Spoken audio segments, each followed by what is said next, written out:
I am going to tell you this story exactly the way it happened. No dramatization, no rounding up the numbers to make them more impressive, no skipping the parts that are embarrassing or tedious or ordinary.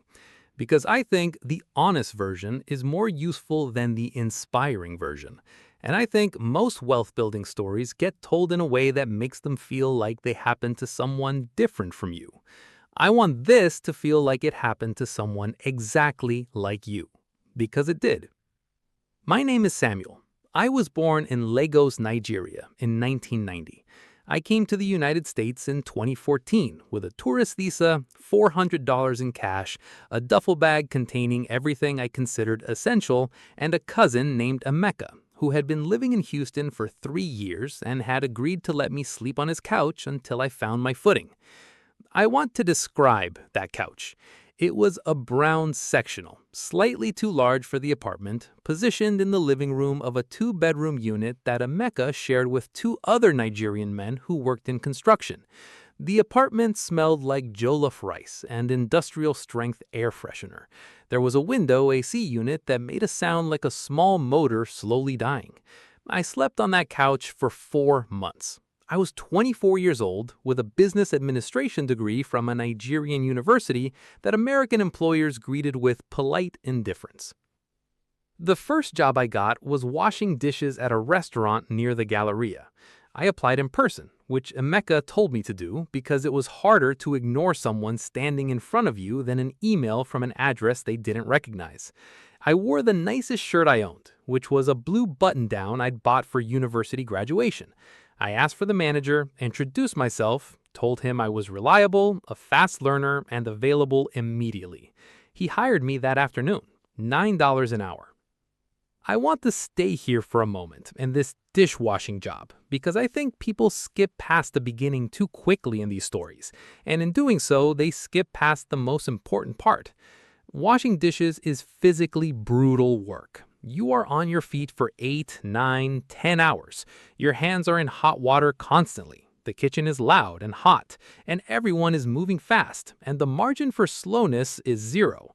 I was the only person in that kitchen with a university degree, and I was also, for the first several weeks, the slowest dishwasher they had.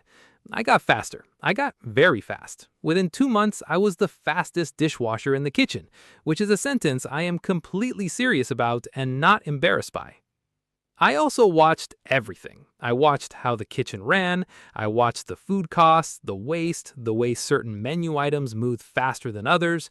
I watched the front of house staff handle cables, upsell, manage complaints. I watched the manager do inventory. I listened to every conversation I was permitted to be adjacent to. I was gathering information about how a food service business actually operated, not because I had a plan yet, but because I had decided that wherever I was, I would learn the maximum possible amount about how that place worked. This habit, this compulsive, systematic observation, turned out to be one of the most valuable things I ever did. I saved every dollar I didn't need for survival. This is the first of the 5 things I mentioned, and it deserves a precise description rather than a vague one. My monthly expenses in those first months were as follows. My share of a room I was now renting with one other person, which was $280. Food, which I kept to approximately $120 a month by cooking in bulk on Sundays. Rice, beans, eggs, chicken thighs.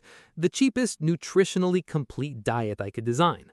A bus pass, $45. A prepaid phone plan, $25. Miscellaneous, $30. Total monthly expenses, approximately $500. I was making, after taxes, roughly $1,100 a month.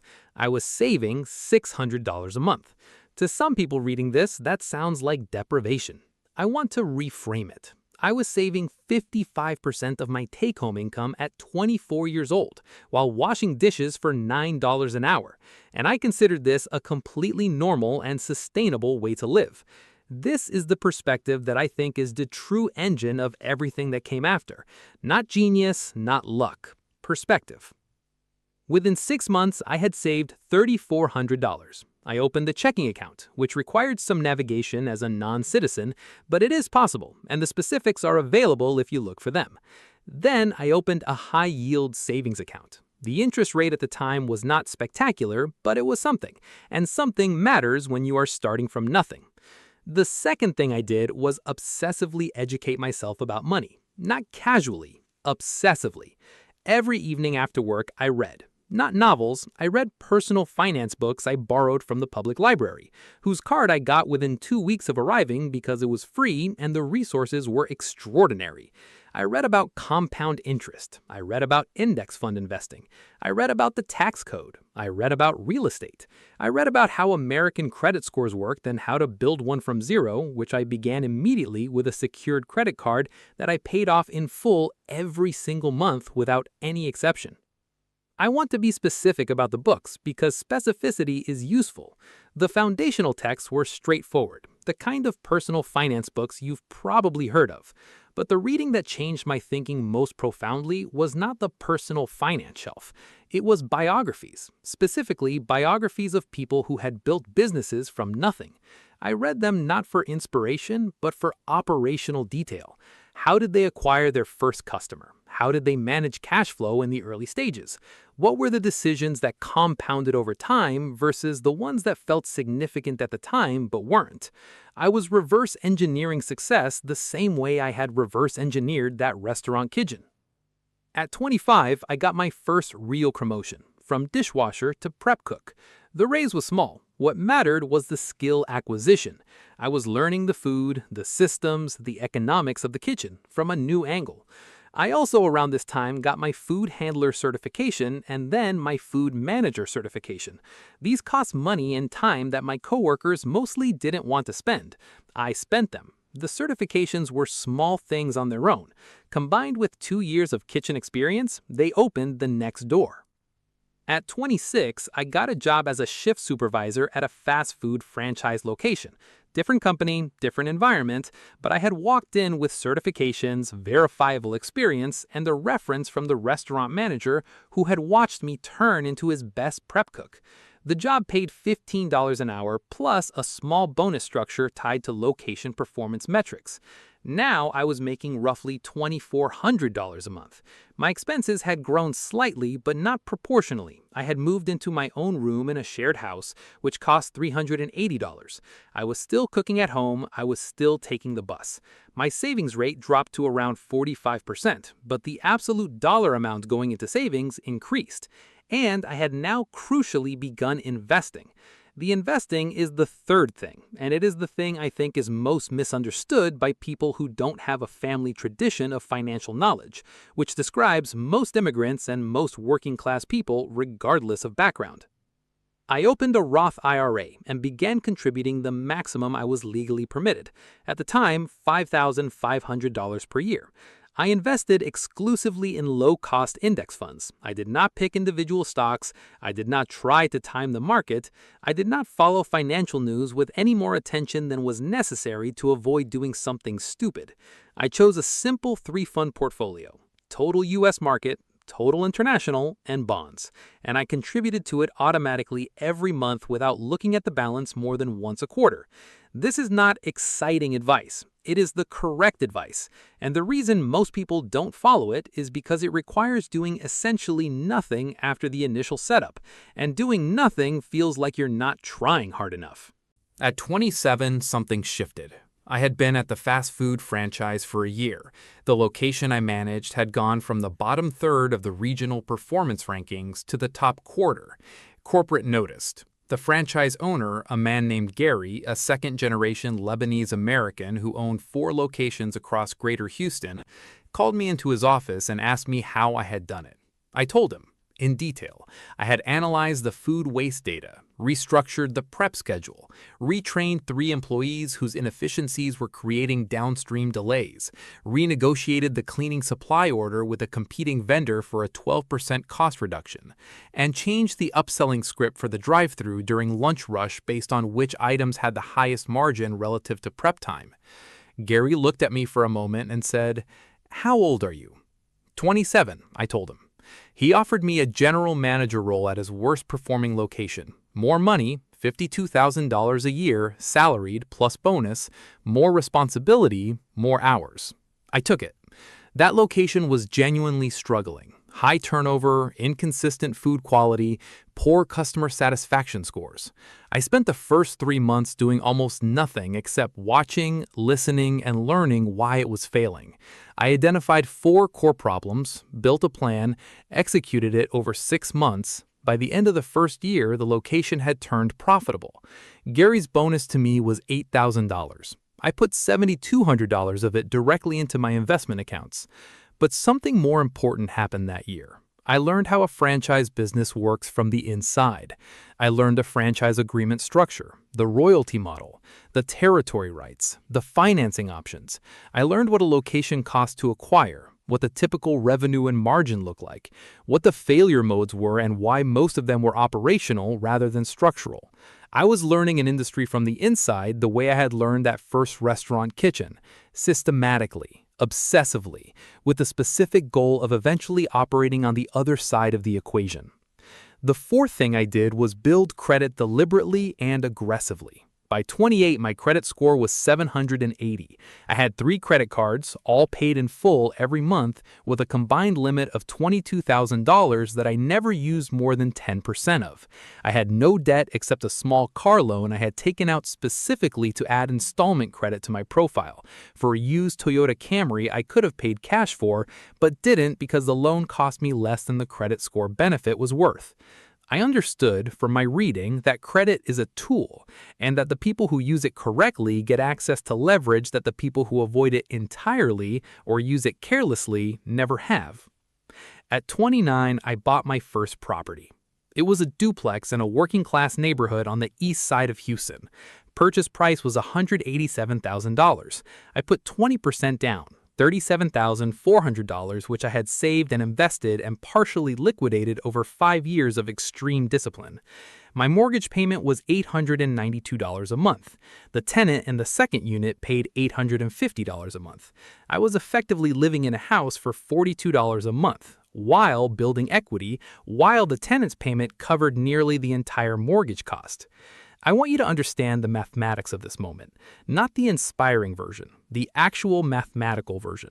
By buying a duplex and house hacking it, I had converted what had previously been my largest monthly expense, rent, into an asset that was appreciating in value, being paid down by a tenant and generating a tax deduction. My monthly cash position improved by over $1,100 compared to renting. That $1,100 every month went immediately into investments. The compounding from this point forward became difficult to fully articulate, not because it was magic, because compounding, given enough time and enough consistent inputs, produces numbers that feel disproportionate to the inputs that generated them. That is literally what compounding is. Einstein is often, probably apocryphally, credited with calling it the eighth wonder of the world. Whether or not he said it, the math is correct. At 30, I was promoted again, this time to Regional Operations Manager, overseeing all 4 of Gary's locations. Salary of $78,000 plus bonus.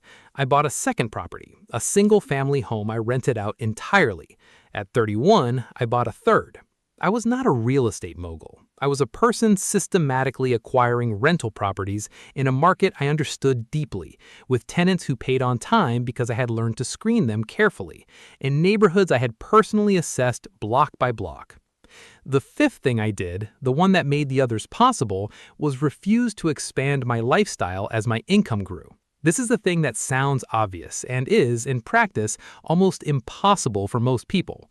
When you go from making $1,100 a month to $2,400 to $4,500 to $6,500 to eventually over $10,000, every stage of that progression is accompanied by an enormous social pressure to spend more.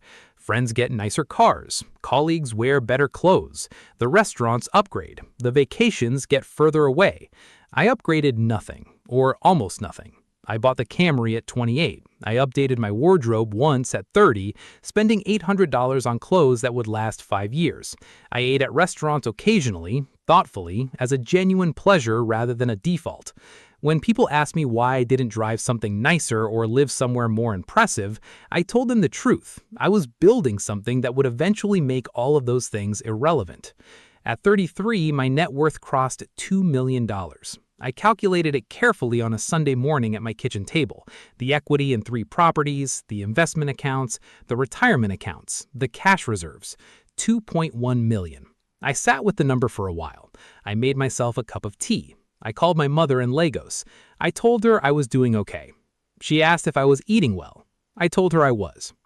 I want to close with this because I think it is the most important thing I can say. There's a version of this story that gets told as proof that the system is fair, that anyone who works hard enough can achieve anything. And I do not want to tell that story because I think it is incomplete, and in its incompleteness, it is harmful. I had advantages that I did not earn: a cousin with a couch, a body that stayed healthy, an era of rising housing prices that made my real estate decisions look smarter than they were, a country that, despite its complications, had infrastructure and markets and rule of law that made the accumulation of wealth by an ordinary person genuinely possible. I also had disadvantages that I had to navigate: the visa complications, the credential skepticism, the moments where people looked at my name on an application and made a decision before reading the rest of it. I'm not going to pretend those things didn't exist. What I will say is this: the 5 things I described — radical saving, systematic self-education, early and consistent investing, deliberate credit building, and lifestyle discipline — are available to almost anyone living in a country with access to financial markets. They are not secret. They are not complicated. They are simply unglamorous and slow, and they require a relationship with delayed gratification that our entire consumer culture is designed to allow at an enormous expense to prevent you from developing. The people who told me I was living too small in those early years were not wrong about what I was missing. I was missing comfort, convenience, novelty, status. They were right about all of it. They just didn't understand what I was building instead.